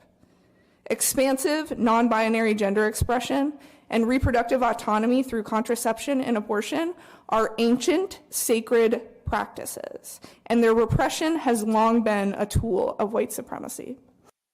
Well, isn't that nice? Isn't that nice? Well, that was at a socialism conference, though. That's the most hardcore stuff.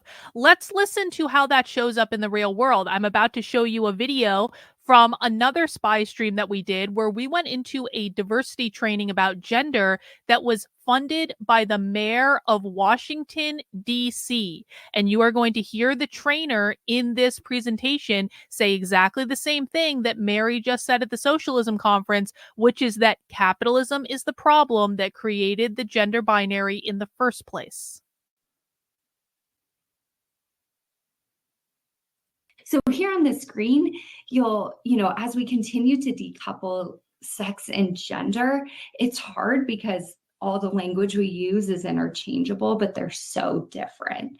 And so the gendered values that we have are inherent in society. And without getting too far into, capitalism and what it values, the masculine was seen as the breadwinner. They're strong, they're assertive, they can dominate in situations, and they're really rational. The feminine are so irrational and emotional. So we're going to place this value on the masculine, on masculinity. So you heard that. That was in a real training funded by taxpayer dollars. And I want to play another clip from that training because one of the ways you see these ideas show up in the world is that they're trying to get rid of all gendered language, because the goal of the left is quite literally to abolish the gender binary. They're doing this because it's an attack on the nuclear family, because they believe the nuclear family upholds capitalism. And so they attack gender all the time. And specifically, this is another clip from this same training that was funded by the Washington, D.C. mayor's office. They will literally teach people, do not use gendered language. Let's listen. We had quite a big morning, didn't we? Guys, hang on. I'm going to fast forward a little bit to get you that clip.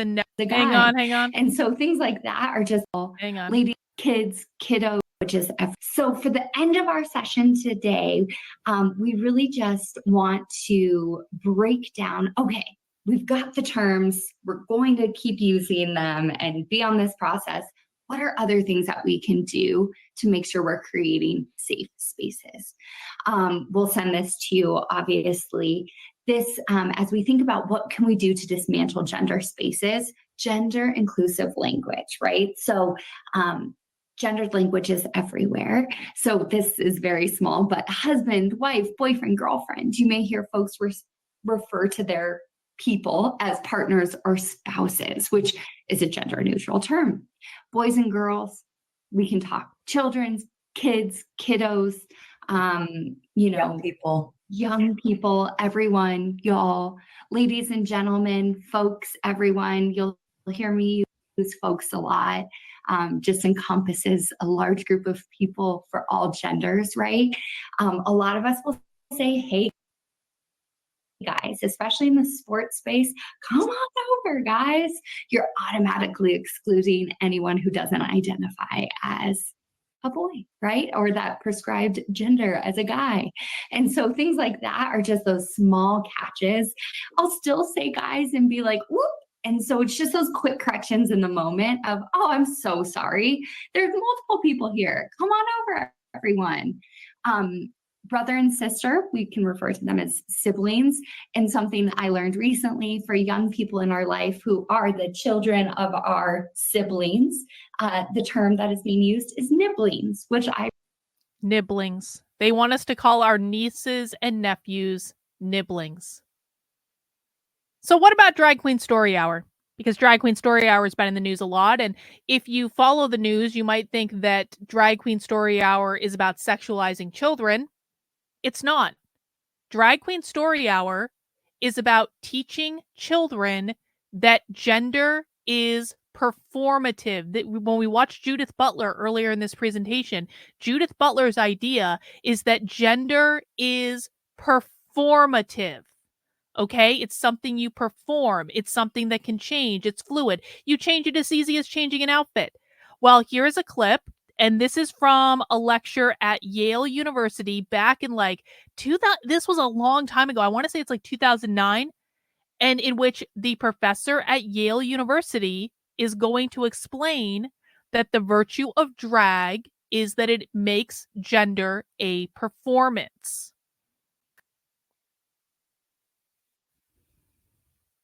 Of it. Who would ever think of the concept of the heterosexual? The heterosexual?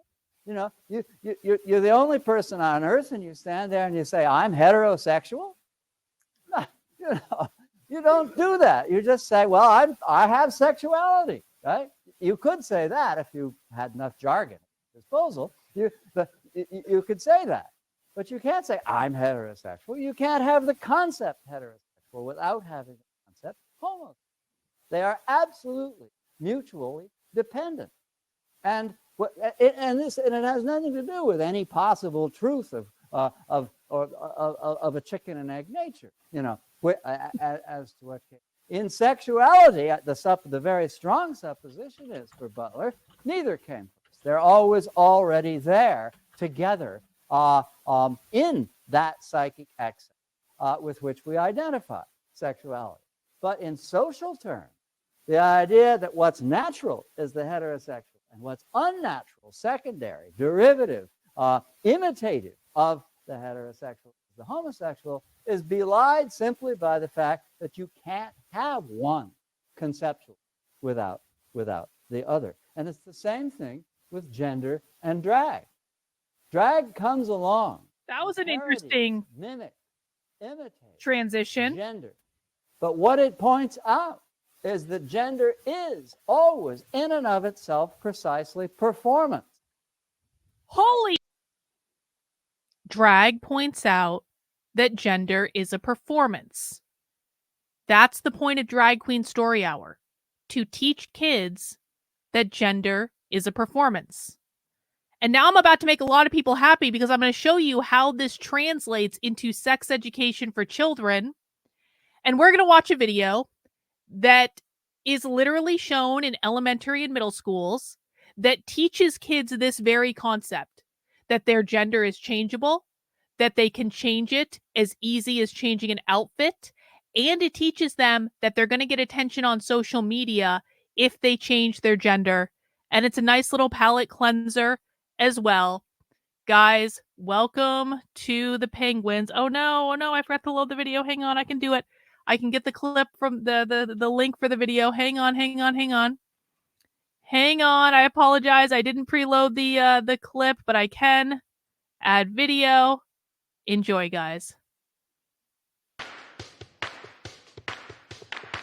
No matter how you're born, we each have a style. I'll tell you in a while exactly what I like. Ariana and Renee, they both are born girls. They go into their changing rooms. Ariana loves twirls. That's not for Renee. Pink will not do. girls don't wear dresses, they wear pants too. Has Renee lost her mind? What's running through her head? Ariana can fix this, no is what she said. When you put it on, you do a little groove. You know you've gotta move. That's how you know you've got it right. This is me, who I am. See me in full color, me like no other. Originality. No matter how you're born, we each have a style. I'll tell you in a while exactly what I like. Bryce and Jason, they both are born boys. They go into their changing rooms. Bryce jumps out with joy. Jason has a different idea. The sweater is where it's at. Bryce has to fix this. Here, try this or that. Wait just 1 second. Don't tell him how to dress. Ariana knows this. Only Jason can express. This is me, who I am. See me in full color, me like no other. Originality. No matter how you're born, we each have a style. I'll tell you in a while exactly what I like.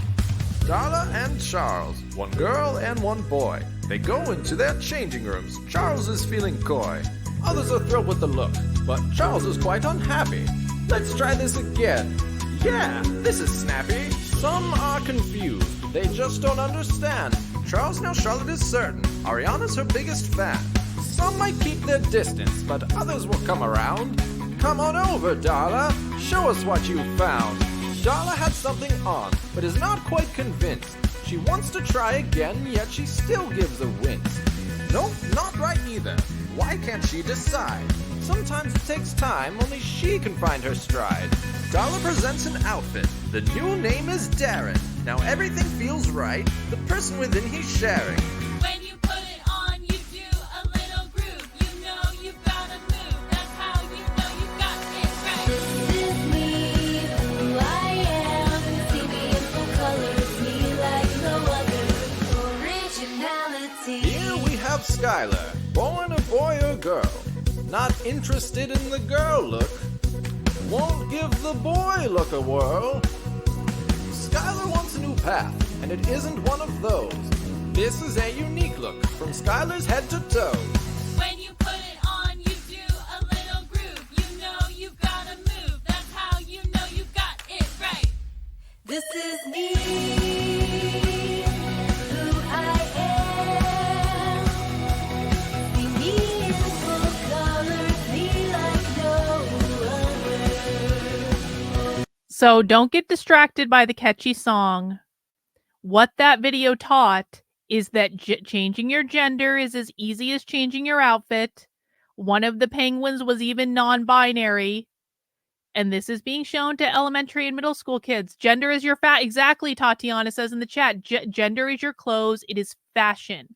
Except in this case, that those fashion choices lead to irreversible surgery.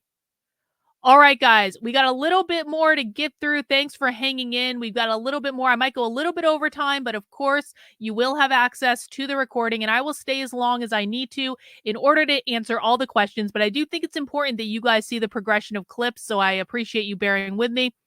The point I'm trying to get across is that we're seeing a lot of attacks on parental rights, especially coming out of school districts, because what they're saying is that the school is not allowed to tell parents what gender and pronouns their kids are identifying as. There's a reason for that. Janet in the chat has been saying, well, this language isn't used more broadly. Yes, it is. There are some schools in which 44% of students think that they are genderqueer or gender fluid, and that's based on the school's own data. This is something they're actively pushing on kids, and they're trying to hide it from parents. And it all goes back to this far left political ideology.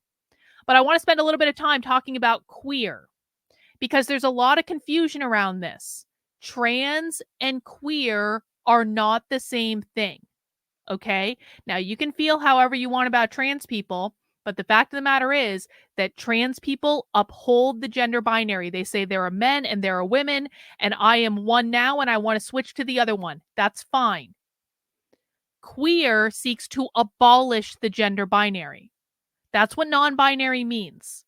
They're not just trying to get rid of men. They're not just trying to get rid of women. They are trying to get rid of all gender. And that's what we need to focus on, because the attack on the gender binary is the attack on the nuclear family. And that's going to be more important right now than whether or not an adult has transition surgery. Okay, at least in my opinion. Now, it's very important that you guys understand this, because a lot of people are conflating trans and queer, and they are not the same thing. In fact, when queer Marxists use the term trans, they don't even mean it as transition anymore. Here are some examples, and these are just a couple examples. You can Google transform gender or transcend gender. What is happening is that the queer Marxists, people being influenced by this ideology, are starting to adjust the language so that trans does not mean transition. Trans means transform or transcend. So we have a literal conference called the Transforming Gender Conference. We've got an article saying transcending gender. We have a collective called the Transform Gender Collective. We've got quotes. That quote in the middle of the screen that says anonymous, that is on the Boston University website. And it's talking about transcending gender. There is a literal TED Talk with the title, The Surprisingly Simple Ways to Transcend Differences About Gender. They're trying to modify the language so that the idea of being quote unquote trans is not about transitioning from man to woman, but about being gender non-conforming. And I know that because in April of 2022, there was a literal panel at the University of Minnesota called Towards a Non-Binary Future, in which they said they were adjusting the language for trans to be gender non-conforming. Let's listen. So, I've started running into problems myself. Roxanne made a comment too about not being trans, right? And back in the day, trans meant you were switching from one side to the other, right? Now, trans means gender non-conforming. So the question is, how do you feel like the language we're creating is impacting the world outside of our community? I think, younger generations have been talking about gender is dead for like 10 years now, 12 years now, right? And we are just kind of catching up to words like non-binary. And so I think that, as always, young people have information that older folks need to catch up to. And so I think younger people have been, neutralizing gender for quite a while. So they're telling you what they're doing. I wonder if any of you have watched this show that's available, I think, on Paramount Plus or Discovery Plus, excuse me. It's called The Book of Queer. And this is a show for people. So Janet was asking earlier, has this shown up in pop culture? Yes, Janet, it has. There is a literal show called The Book of Queer, in which they are teaching people about how queer has shown up throughout history. And we're going to watch a clip in which they are defining queer. This is David Halprin, who is a queer theorist. Queer is at odds with the normal, the legitimate, and the dominant. That's what they mean when they say queer. Now let's watch a clip from this training so you can see for yourself how they are defining queer.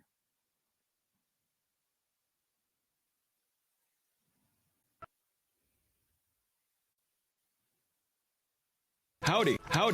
I'm Eric Cervini, the Book of Queer's resident homo historian. Welcome to the footnotes. You may have noticed that we haven't labeled Abe gay because that wouldn't make too much sense. Why? Because sexuality, just like race and gender, is what we call a social construct, or a concept that we as a society just came up with. And during Lincoln's time, the idea of a homosexual hadn't yet been conceived or constructed in the English language. For hundreds of years, people didn't agree on a word for men who loved men. And given all of these changes in language throughout history, that's why we love the word queer. All it means, in the words of queer theorist David Halperin, is whatever is at odds with the normal, the legitimate, the dominant. And hey, we may even come up with newer social constructs to describe ourselves in the future. After all, they're really just figments of our collective imagination. So queer means at odds with whatever is the normal, the legitimate, and the dominant. And guys, when they're saying the normal, they mean capitalism, because they believe capitalism created the gender binary. Capitalism is the normal. So I'm having to skip over some of the clips I had planned today. I had a little bit, my ambitions were too high just for a time consideration. I do want to remind people, all the clips are available in the full PowerPoint, so you'll be able to go back and watch as you see fit. But I do want to play this clip from our favorite Abolish the Family socialist, Sophie Lewis. And Sophie is explicitly saying that queer liberation is connected to abolishing the family. Do transgender Marxists abolish the family? I suppose this is not a question I feel like posing in separation from the question of abolishing capitalism. Your book's blurb is very clear that in order to achieve transgender liberation, abolishing capitalism is the sine qua non. These things cannot happen separate from one another. So Sophie just told us that achieving transgender liberation, which she means queer, she doesn't mean trans as in transition, she means trans as in transcend or transform, it is also related to abolish the family, which is related to abolishing capitalism. And we're going to listen to one more clip from Mary, and this is a short one. Mary very literally tells us that queer relationships are about destroying the nuclear family. Some of the fears may be legitimate, because destroying the nuclear family through sexual liberation and queer relationship anarchy sounds pretty great. And there are a lot more clips in the slide deck about abolish the family specifically. Apparently, we need to do a whole other section on abolish the family. But what I hope I have articulated to you guys tonight is that all of these concepts are related.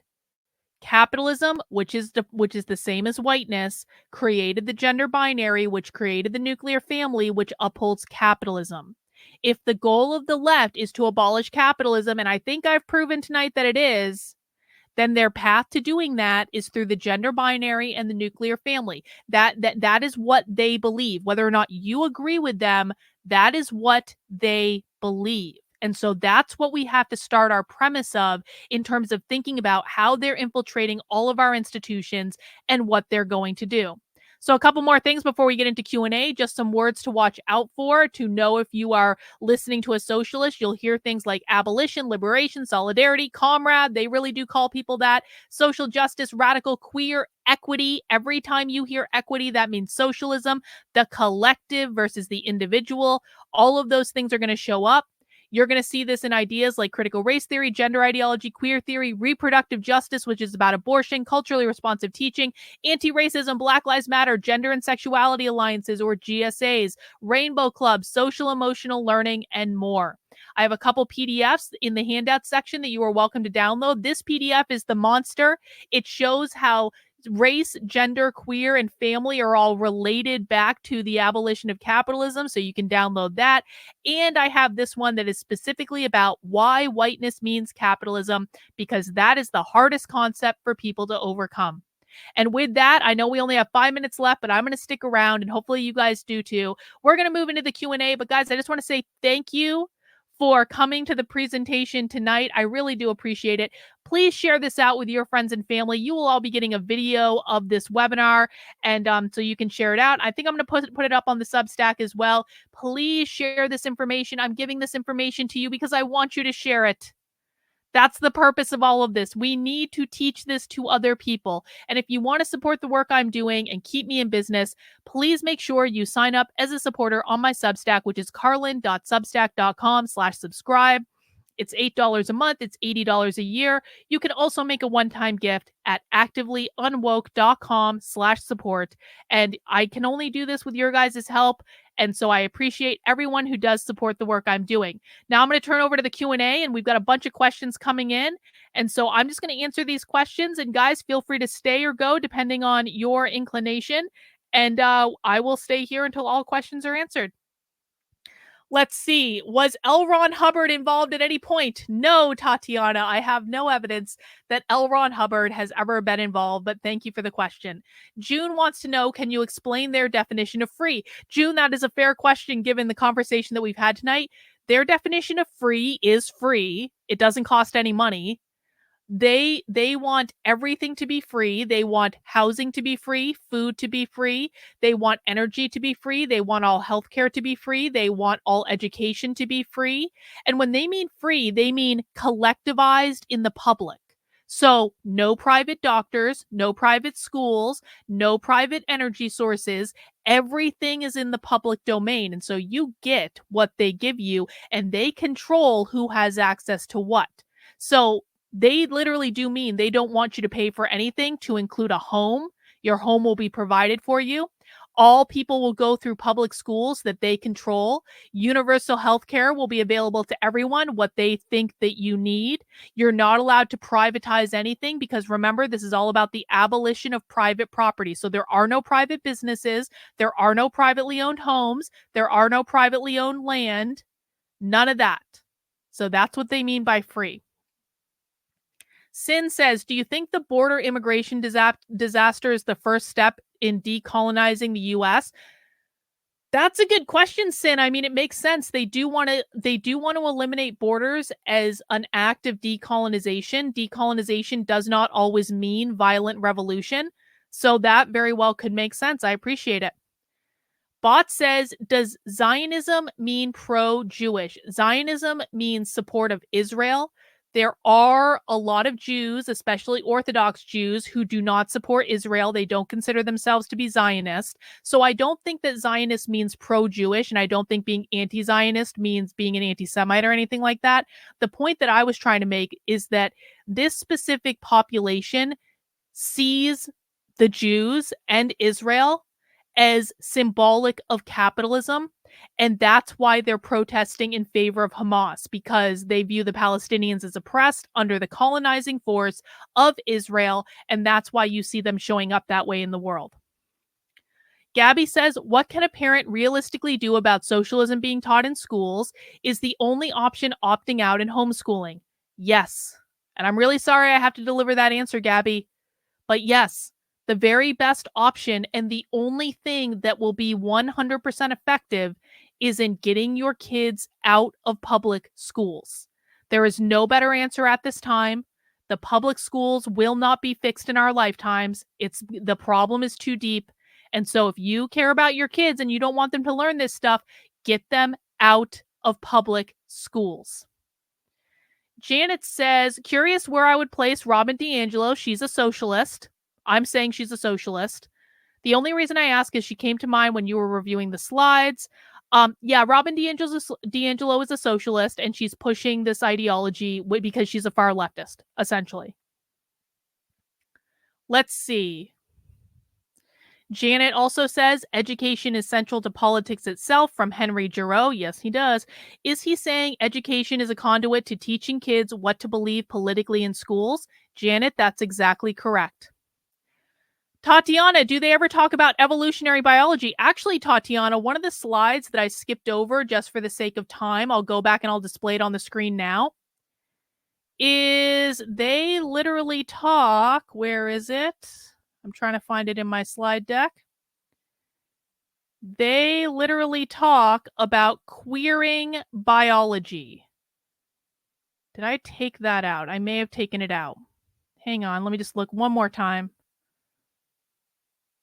So, oh, here it is. Here it is. I found it. Yes, they very literally talk about how nature is queer. There are queer biology classes. I got this off of the University of Colorado. They have a program at the University of Colorado called A Queer Endeavor. They run the Educator Institute for Equity and Justice. They work with school districts all around Colorado, and they very literally have a presentation called Nature is Queer. You can find out more information about that over on the Substack. Kristen says, but what is their utopia? What is their vision?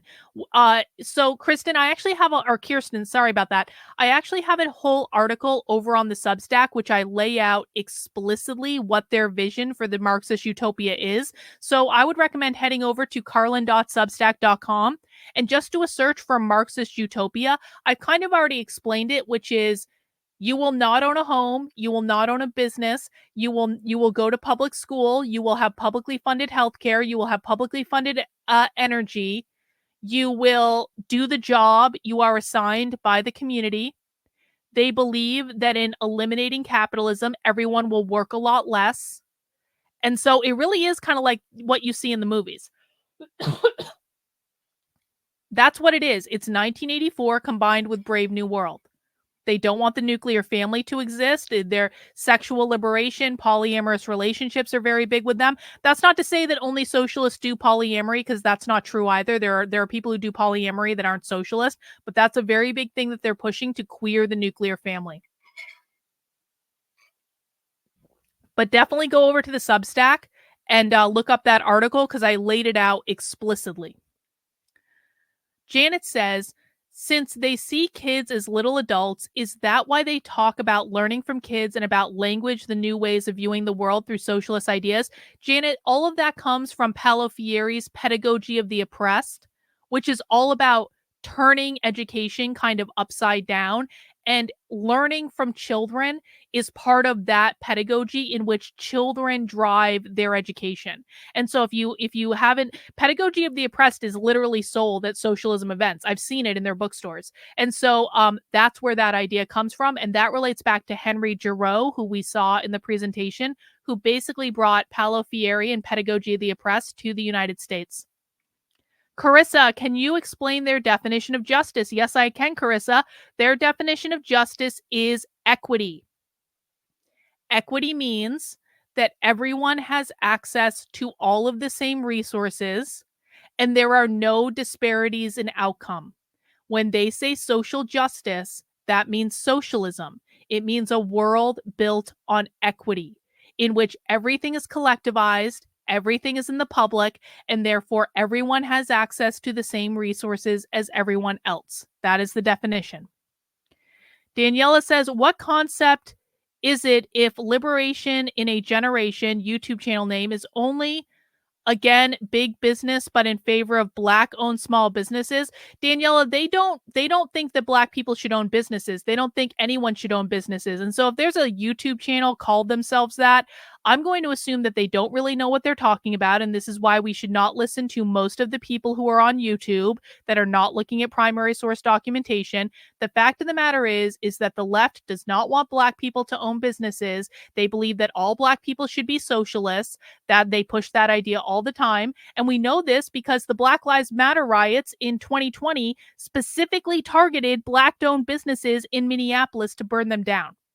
So socialists believe no private business should exist. None.